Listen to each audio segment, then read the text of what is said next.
ഓം ശ്രീ ഗുരുഭ്യോ നമ. ഇന്ന് ഗുരുപൂർണിമ. ഗുരുവിൻ്റെ പൂർണ്ണാനുഗ്രഹത്തിനായി നാം സ്വയം സമർപ്പിക്കേണ്ട ദിനം. സദ്ഗുരുവായ അമ്മയുടെ വാക്കുകൾ ശ്രദ്ധിക്കൂ. മക്കളെ, സൂര്യൻ അഗ്നിയുടെ ഉറവിടമാണ്.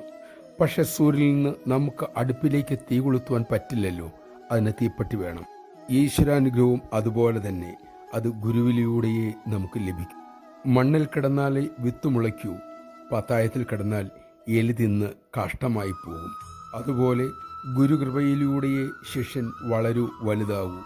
ഗുരുഗീത അരുളുന്നു, ശിവൻ കോപിച്ചാൽ ഗുരു രക്ഷിക്കും, ഗുരു കോപിച്ചാൽ ഈശ്വരന് പോലും ഒന്നും ചെയ്യാനാകില്ല. ഓരോ ശിഷ്യൻ്റെയും ദുരിതങ്ങളും ദുഃഖങ്ങളും രോഗങ്ങളും ഏറ്റെടുത്തിട്ടാണ് ഗുരുവിൻ്റെ തിരുശരീരത്തിന് ക്ലേശങ്ങൾ ഉണ്ടാകുന്നത് തന്നെ. ചിന്തിക്കൂ ഗുരുകൃപയുടെ ആഴം. സദ്ഗുരുവായ അമ്മയെ അനുസരിക്കാൻ നമുക്ക് സാധിക്കട്ടെ. ഗുരുപദേശം അനുസരിച്ച് ഗുരുവിനെ സന്തുഷ്ടനാക്കാൻ നമുക്ക് ശ്രമിക്കാം.